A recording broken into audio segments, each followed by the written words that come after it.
What's up, guys? Welcome back to the front line. Come on in the van. Let's talk. Y'all see that picture in the background?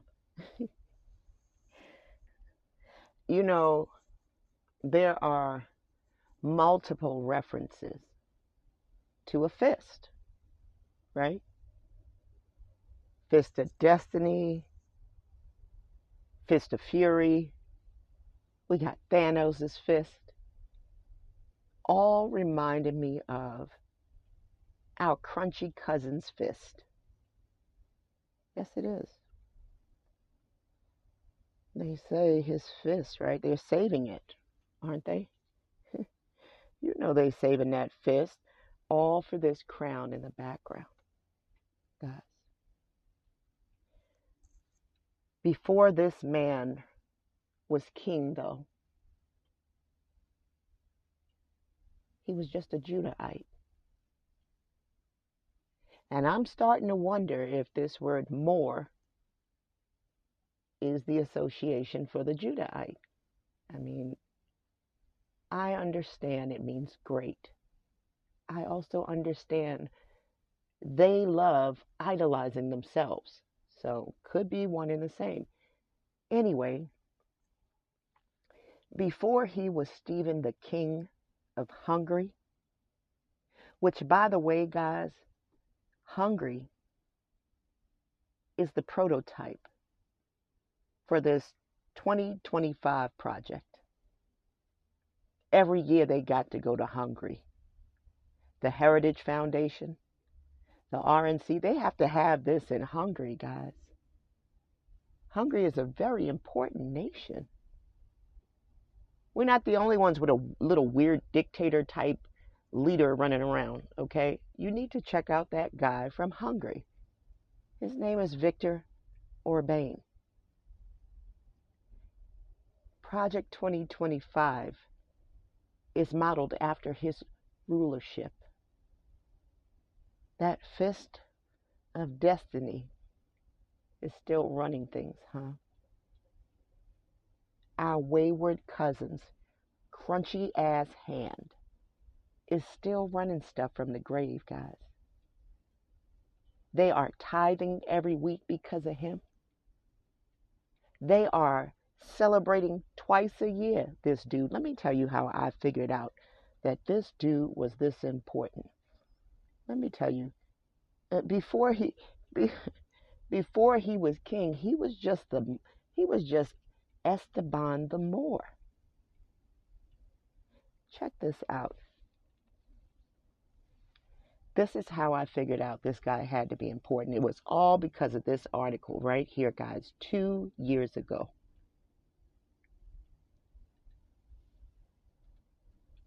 Look at the colors of the Hungarian flag, guys. It looks like the Mexican flag to me. Anyway, let's keep going. The colors of the Hungarian flag illuminate the parliament building to mark the national holiday, celebrating Hungary's statehood in Budapest.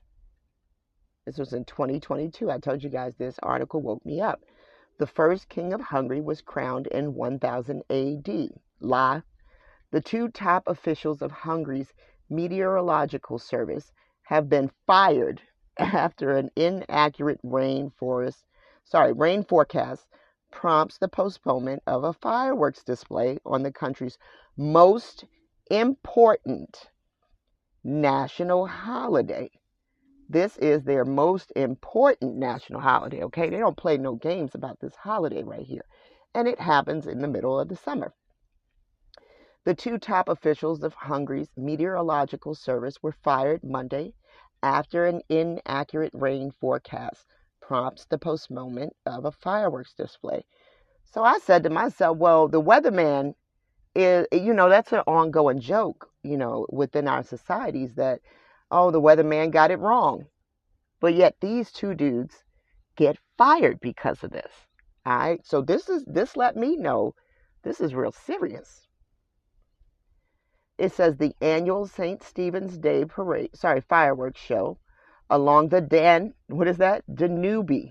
Guys, what does that sound like to y'all? The Danube River in Budapest what did it say? Dan would be an adder by a wayside. Billed as largest display in Europe. This is the largest fireworks display in Europe, guys. It didn't just say in Hungary, it said in Europe. It was called off Saturday afternoon based on forecasts that said extreme weather was likely around at 9 p.m. Go ahead, Mama. Mama shut down a parade. By evening, the storms had not materialized in the capital, but the show, which typically draws more than 1 million spectators, already had to be rescheduled. Right, they got it wrong. So when I discovered that these guys got this thing wrong, I said to myself, wow, this must be a very, very important individual, right? So let's go over here to what the name of Stephen means. Now, if I say this out loud, I'll probably be shut down because it's going to be linked to a certain virus, isn't it? That name right there. And guys, this etymology, this concordance definition right here under Abraham Publications, y'all need to go to this. This joint had a lot of different definitions under here. I need y'all to pay attention. It was a lot going on under here that we didn't even ask about. Let there be light. But remember I told you that Zara is linked to the word light. These people wrote a book called The Chronicles of Illumination, guys. I promise you. Let there be light. All of this is being linked to the name Stephen. Let there be man. So y'all need to go to this definition right here in Abraham Publications. And just take it all in. Look, resurrection. I was going to say reservation. How could they sneak resurrection in here? Of course, because we talking about Stephen. Do these mofos think this man is going to be risen up? The name Stephen is actually Stephanos in English. Most biblical names were clipped of their Greek and Latin extensions, with the notable exceptions of Jesus, right? And Titus, because nobody would want to pray to Jesus or read from the book of Tit. The name Stephanos is identical to the word Stephanos, meaning that which surrounds. Okay, from the verb to put around. That's why you always going to see pictures of Stephen with the sun behind his head. What do I mean by that? Okay, watch this. Where is that one with Stephen the Martyr? Here we go. That's Stephen the Moor. I want to find that one with Stephen the Martyr right here, guys. Whenever we see pictures of Saint Stephen, you're going to see him with the sun behind his head. All right? Stephen the Moor, Saint Stephen, Stephen the first king, Stephen the Martyr is all the same person, guys. So keep up with me. But you're going to always see him with the sun behind his head. Okay? That's just, I'm not really sure well, I do know what the association is, and we're going to read about it later on, guys. Why did they do that? All right, so we know that Stephen also means, right, the name Stephen means this, I don't want to say it out loud, and came to be described as a crown. All right, our English word crown comes from the Latin, this one, which transliterates the Greek, meaning curved or bent, or meaning to bind. That means that Stephen was named after the legislative element of a ruling authority, the job of a sovereign to decree law in order to bind the general population into a unified entity. A Hebrew name that means crowned is Atara. Still, the Jews didn't coronate their kings, but anointed them into office. This is true. You remember, Solomon is anointed with oil in Gihon. Remember the Mad Max movies, guys. What is on their forehead? They tearing up the place, looking for gas. It's dystopian period on their foreheads. is oil. Go look that movie up again, guys. The Mad Max movie with Charlize Theron or the other girl, Anya Taylor, whatever her name is. Look at the poster for that movie, guys. You're going to see their heads anointed with that oil. So let's keep going. Right, that was a new thing. That means, okay, right here. Since the act of anointing literally marked the anointee's sovereignty, meaning he had no earthly superior and worked directly for God. Every office that depended on the sovereignty of their officers was marked by anointing. Let me make this a little bit bigger. That means that not only kings, but also high priests and prophets were anointed. The Hebrew word for anointee or anointed one is Messiah. The Greek word for anointed one is Christ, okay? From the verb to anoint.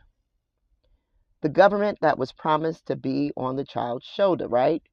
This is what they're looking for, okay? Because this is their book, okay? This is not our book. Stay with me, guys. This is Judah with the pen again, guys. But notice there is a lot going on with this name, Stephen. All right? That's why we see it so prevalent when it comes to this man. We've already identified 4 Stephens, guys. Now look, remember, Stephen is linked to these gods, these Arpad gods, right? Let me show you guys the pedigree of Stephen. What do we see right here? Arpad. We already researched this word, guys, and we know what this word means. It also means vampire. All right, this is linked to Stephen as well, okay? Let's go back to the other folder because I wanted to show y'all that for a reason. I wanted to show you the biblical link to this man. All right, guys. 2 Kings. Where are the gods of Hamath and Arpad? Where are the gods of Sepharvaim? That's a city of 7, right? We link Stephen to the 7 cities of gold. Cibola, guys, stay with me. All right.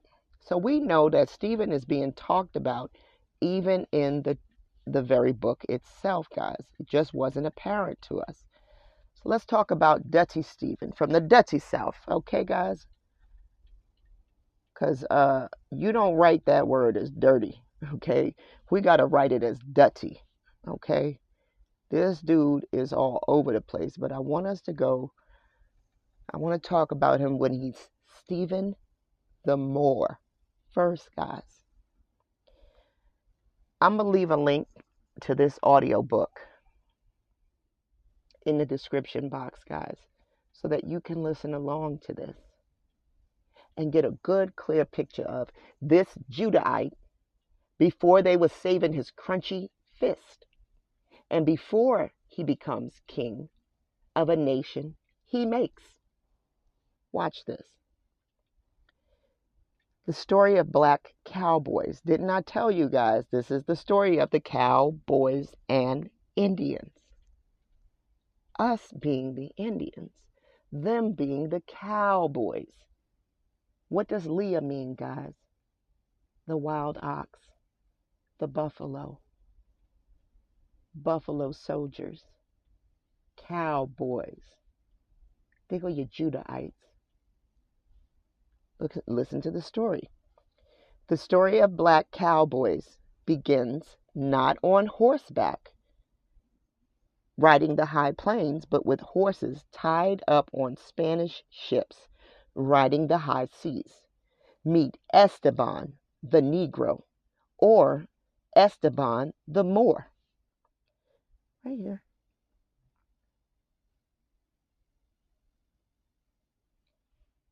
The Spanish called him Estevanico before his voyage, and his adventures into North America are over. So we have right here on authority, he was in North America. Okay? Remember I told you Chat GPT going to try to act like he's not one and the same in America. Remember, I told you that is because of the timeline. This is the 1500s. He's in the America. The Kingdom of Hungary is supposed to have started in the year 1000. I'm going to show you guys. They're messing with the timeline just to support this so-called kingdom. It says, before his voyage and his adventures in North America are over, he will transform from a slave into a god. Look what they wrote about him. Look what they wrote. Sound a little crazy? Sound a little like they looking for Thanos' fist? Huh? These people are crazy. Look at this. They're going to tell you that he transformed into a god. At the edge of the continent, where the sea meets land, the launch boat is dragged ashore by grunting men who've come looking for gold. Okay? They're looking for liquid gold, not regular gold, guys. When the men in the peculiar boat, where'd it go? Broad-chested metal armor and high leather boots.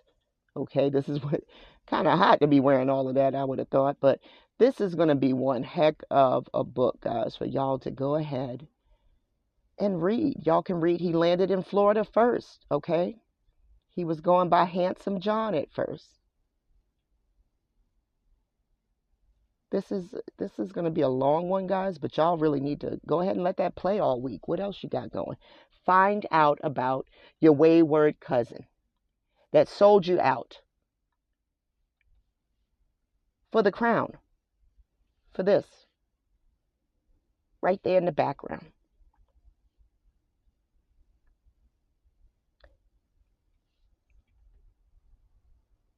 Let's get into the story about him. Estevanico, the man, the myth, the legend. Remember, guys, that saguaro's in the background. We know he's in America. I'm going to show y'all pictures, more pictures of him supposed to be in America.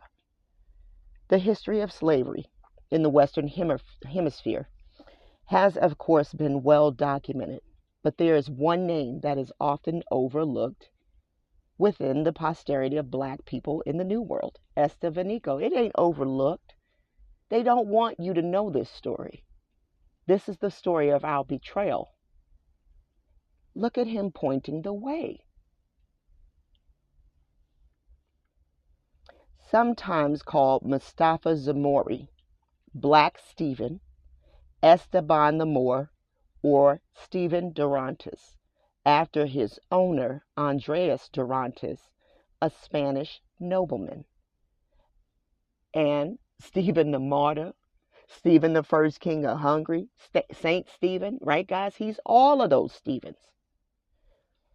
Estevanico was a member of, we're right here, guys, the Panfilo de Navarra's 300-man Spanish expedition, which arrived in April 1528. What I told you guys, 1528 is when we're going to see him come on the scene.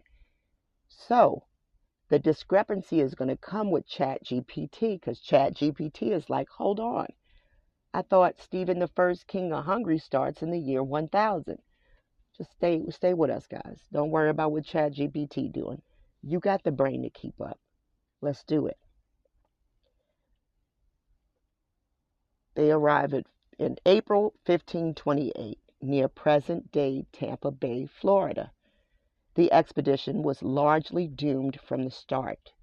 This was not uncommon among the list of Spanish conquistadors who ventured to the New World, seeing fertile land and untold riches imagined from the artful tales of Giovanni Verrazano, who explored the Northeast, Cabeza de Vaca in the Gulf of Mexico, Hernando Cortez in Mexico, Hernando de Soto near present-day Florida, and Francisco Pizarro far south in Peru.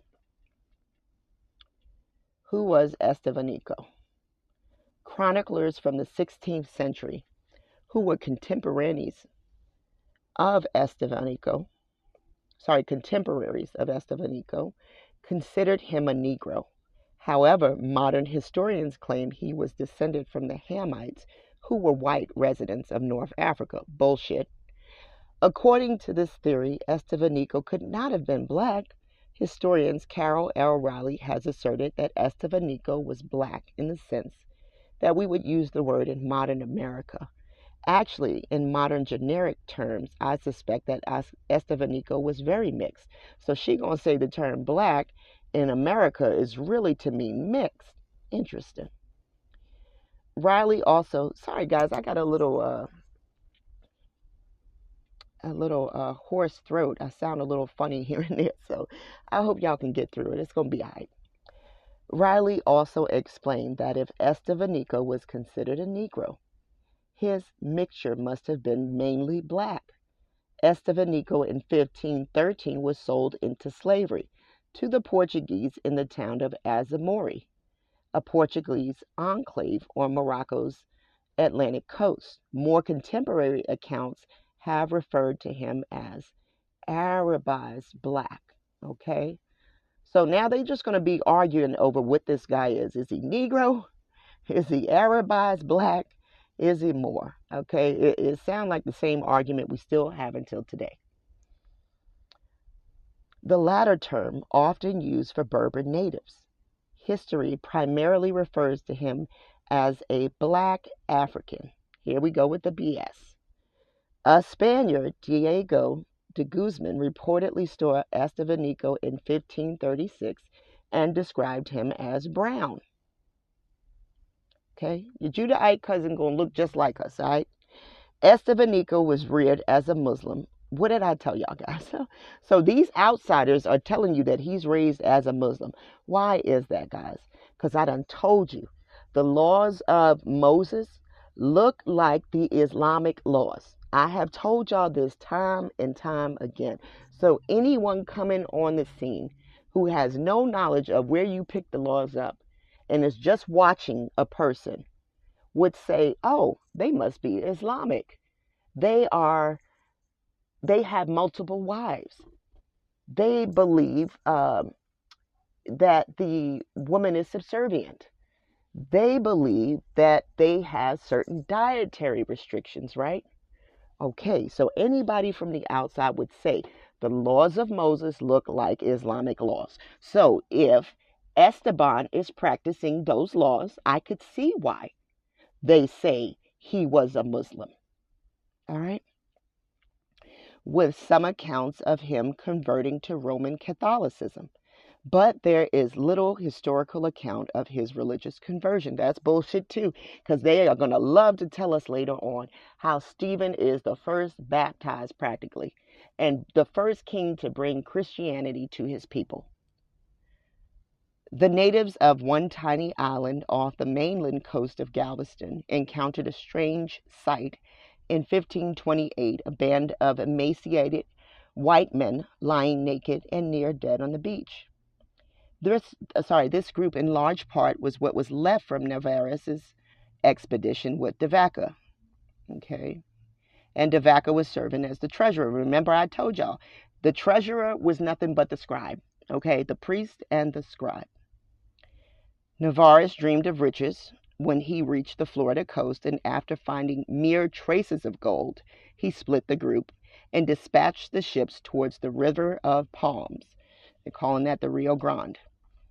He took a land force towards a reportedly rich city brimming with gold and silver called the Appalachian. Okay, they were obsessed. Okay, they were obsessed with what was in our land, guys. They knew that these tales, that there were things that could make you rich. A doomed expedition. Instead of finding their heart's desire in wealth, the only thing encountered in the Florida Panhandle were naked native Indians. I don't believe that. I don't believe we were running around naked like they saying. This is bullshit. Anyway, let's keep going. All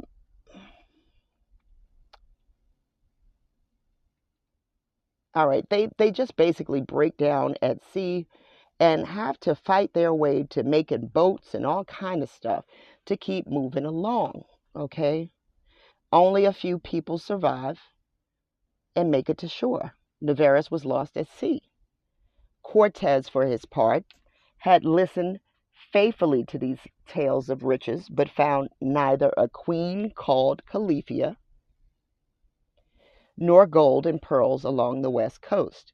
He did, however, step ashore onto what he believed to be an island, finding neither riches or fertile land, but would claim the land for the Spanish crown. So he claims Baja California for the Spanish crown right then and there. Cabeza de Vaca eventually made it to Mexico with only 3 men. Among them is Estevanico. So they lose almost 300 men, okay? 3 of them are left, and among those 3 is Estevanico, okay? Just to show you how seriously this man was fighting, okay?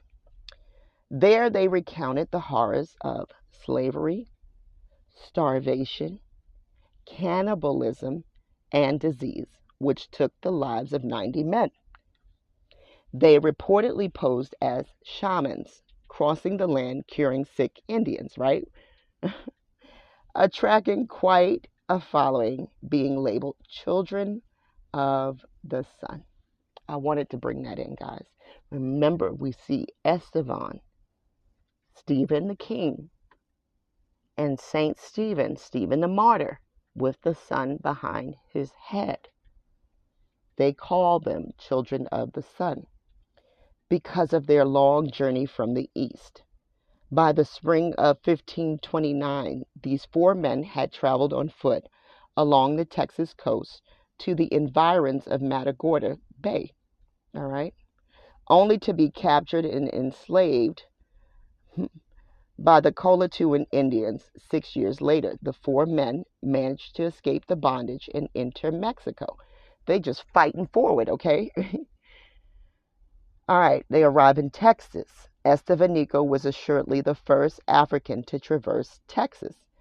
In fact, historians believe he was the first African to visit the indigenous people of Mexico and may have reminded the inhabitants of the ancient sculptures of the Olmec civilization in Mesoamerica, which depicted persons with black facial features. Estevanico, by extension, may have been considered by the native population a descendant of the gods. They saying it, not me. Some writers have claimed that the Olmec were related to the peoples of Africa, based primarily on their interpretation of said facial features, even contending that epigraphical and osteological evidence may support their claim. Further, some researchers have claimed that the Mesoamerican writing systems are related to African script. They're just noticing that all of this stuff looks alike, and they're going to try to throw Africa in here to throw you off the trail. Let's keep going. By 1539, Dorantes had either sold or loaned Estevanico to Viceroy Antonio de Mendoza, who later assigned him to the company of Fray Marco de Niza. Remember, Esteban is seen pointing the way, and the friar is behind him in the picture. See? There goes the friar. And there goes that saguaro. Okay, so now he's given to Deniza, the latter charged with leading a follow-up trip to the region of the failed Navarrete expedition. In a strange coincidence, Estevanico and others were surprised to encounter De Vaca near present-day San Antonio, Texas. By then, De Vaca had been working as a trader among the various Native Indian tribes that resided in the region. For about 4 years, with Estevanico working as a shaman or medicine man, versed in several Native Indian languages, and also demonstrating his prowess as a seasoned explorer. Remember, when we see, who is it? Is it Tiglath-Pileser? The invasion of Judah later on. They bring a Hebrew interpreter, and they don't want him to speak in that language, but he does. So we see this pattern of this interpreter. Estevanico must have been a strange sight to the native people. This is important, guys. This is going to be a description of him. He rode around with a special gourd. Remember, that's like a little squash-shaped looking thing, okay, trimmed with owl feathers that signified his status. He reportedly had an entourage of some 300 natives. See, now they're not telling you he got his own entourage. He kept 2 Castilian greyhounds as pets. Okay, so these are Spanish greyhounds that he had, and possessed a special medicine wand with bells affixed to it, said to ward off and supposedly cure various diseases. He also carried with him special plates made of turquoise, specifically for his meals. He even had a special lodging constructed fit for a man of his stature. All right, so he's flamboyant. What did I tell y'all guys? He's running around with turquoise plates. He's got feathered gourds. He's a sight to see. All right, so dreams of untold riches. Like the others before him, Estevanico was consumed by discovering the 7 cities of gold. What I told y'all, the Sepharvaim. His ultimate goal was to reach one of the 7 famed cities of Cibola, which they say was near the modern Zuni, New Mexico, which was said to have streets paved with gold. When Estevanico and his entourage arrived at the Hawaku, a Zuni pueblo made of stone buildings, several stories high, he expected to be treated as the man of stature he'd become accustomed to. But the Zuni didn't trust him. They especially disapproved of his gourd covered with owl feathers, which was a symbol of death to that tribe, okay? So they're not feeling his flamboyance. Also, his rather unusual stories about great white kings from far away further drew suspicion among the Zuni tribal leaders. There are 2 general accounts surrounding the fate of Estevanico. In one scenario, the Zuni people decide he was a spy or simply a fraud and kill him. We know that ain't happened, but these are the legends, okay, guys? So I'm bringing them to you so you will know the legends. Some accounts contend that he offended the Zuni people so much that they staged 3 executions, eventually cutting up his body into little pieces. Now that would give me the Arpad vibe, the vampire vibe, right, guys? Just saying. A second theory is that the Zunis didn't kill him, that Estevanico staged his own death with the help of his allies. Now, I like that one too. Therefore, finally gaining his freedom from slavery. The latter theory is supported by the fact that his body was never found. We know where he went, don't we, guys? Yeah, we do. His mysterious demise. The Zunis were asked why they killed Estevanico, and they say that he claimed a huge army was following him with weapons meant to kill their tribe. Several of his native Indian escorts reportedly escaped from the Zunis, returned to Mexico to inform the friar that Estevanico was dead. In his report to Viceroy Mendoza, Marcos, he said that he continued to travel north to at last enter Cibola.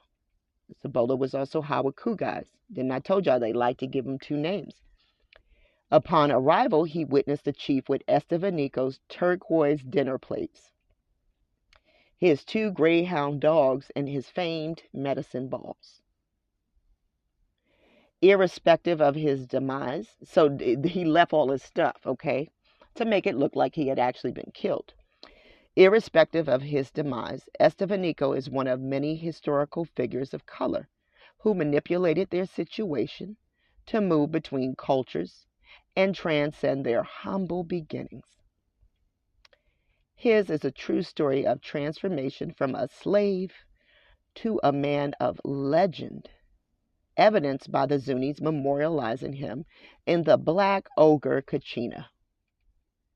All right, so they actually give homage to him. It's a doll measuring about a foot high with protruding teeth, a black goatee, and black facial paint, which they call Chakwane. Okay, so that's Estevanico again, guys, with once another name in another culture.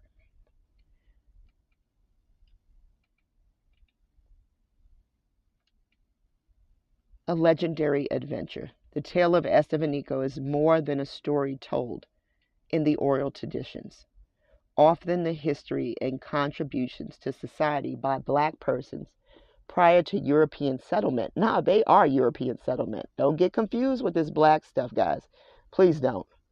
This is to draw the attention away from who's really behind it. Okay? It is your great, great uncle Stephen behind this. Okay? Perhaps putting pale faces to the front to deflect is what it's looking like to me, or marrying in to make these pale faces, guys. But we early in this search, so we just focusing on Stephen of the Dutty South, okay, with his crunchy ass fist. Before he became that king, before they memorialized that fist, he was just Stephen the Moor.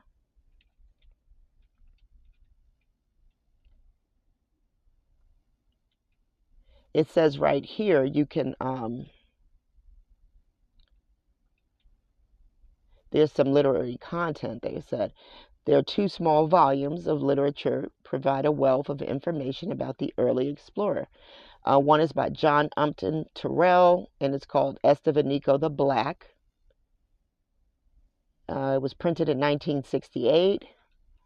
It ranks as one of the most informative books about an extraordinary figure who doesn't always receive due attention. All right, guys, so if y'all want to learn a little bit more, you got that book by this guy up here. And this lady right here, Miss Parrish, she wrote a book called Estevanico. All right, these are all history books.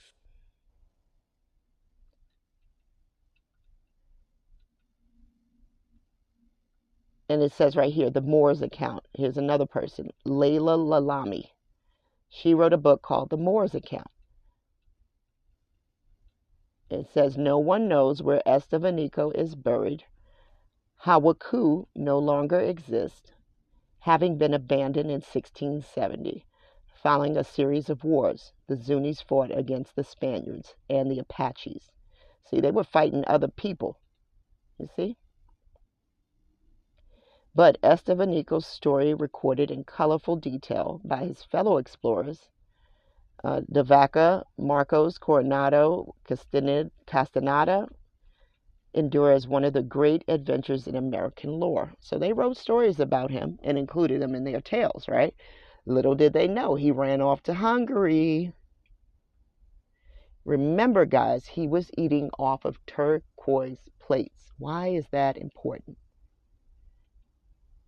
Before turquoise described a greenish blue color, it is described a mineral of that color. That alone is not unusual. Certainly we associate emeralds with green, rubies with red, and words like aquamarine and cobalt are used fluidly to describe things whose color resemble those minerals. The mineral known as turquoise is one that we commonly associate with the American Southwest. Did not mean to print that. I was trying to close it. And mines in Arizona and New Mexico long before that. However, turquoise was mined from the Sinai Peninsula. They bringing it right back to New Mexico and Arizona, guys. Once again, further proof as to where this man was. He's eating off of turquoise plates. It is believed that the mineral was then transported to the West through Turkey. No, it was the opposite. It was transported from here to Turkey. The French word turquoise means Turkish. The travels of Marco Polo, the 13th century travelogue, reportedly relayed to the scribe. Told y'all, the scribe always got to go with them. What I told you. Marco Polo also had a scribe with him. Okay? What I tell y'all? Includes reference to the precious stones that we call turquoise. Why is that important? I'm going to tell y'all why that's important, because we're able to bring another nation to the table. Thanks to that clue. The turquoise, right, guys? I want you guys to know the word turquoise comes from the French phrase pierre turquoise, which means Turkish stone. Ottomans, right, guys? Stephen had two sons, one named Otto and Emerus. Well, if you remove that E and put an A in front of there and an A on the end, you easily got America, which became its own huge nation. Although the illuminated chronicles stated that Stephen begot many sons, only two of them, Otto and Emerus, are known by name. Otto was named after Otto III, seems to have been born before 1002. He died as a child. Emerus, who received the name of his maternal uncle, Emperor Henry II, was born around 1007. All of this is leading back to Stephen the Moor, guys. Look at him.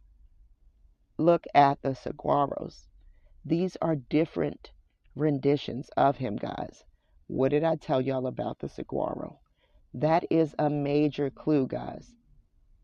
This is Stephen with the cities of gold. And look at him with the sun behind his head. You see it. You see it. How did Stephen the Moor escape from America to become Stephen I of Hungary? Stephen the Moor, who later became Stephen I of Hungary, had a fascinating journey before assuming the throne. His birth name was Vak, and he was the son of a Magyar tribal leader. Y'all know where that Magyar's at. It's all through the Torah.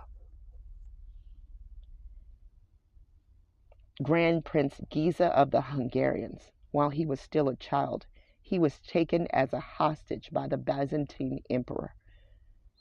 You know, that reminds me of that Dracula Untold movie, guys, where they had to give over their sons.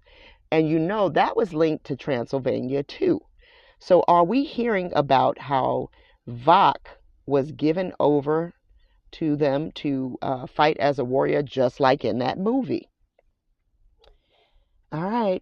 However, the idea of him being in America, I brought this in because I want to show y'all how they're going to try to throw us off the track. The idea of him being in America, but they called him Stephen the Moor, right, guys? During the period is a misunderstanding, as there is no historical evidence suggesting any connection between Stephen and the Americas. I just showed y'all the connection between Stephen and the Americas.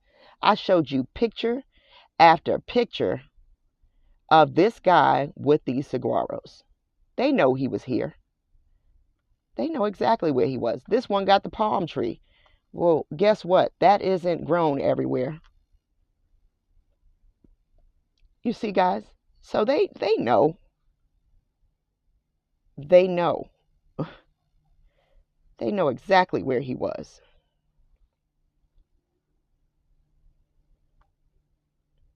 The Stephen the Moor title likely refers to his youth when he was influenced by the Byzantine culture, and Moor may have been a misnomer.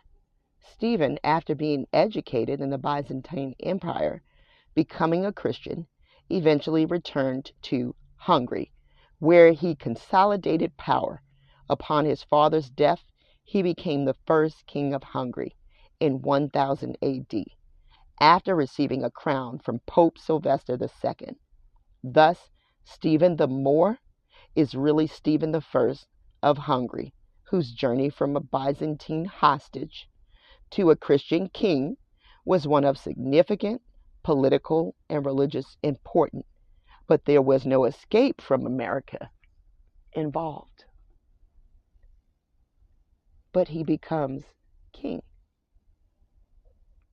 So I went ahead and asked, where can I find more information about this? Where can I find information about how my crunchy cousin, with his crunchy fists, named Stephen the Moor, became Stephen I, King of Hungary?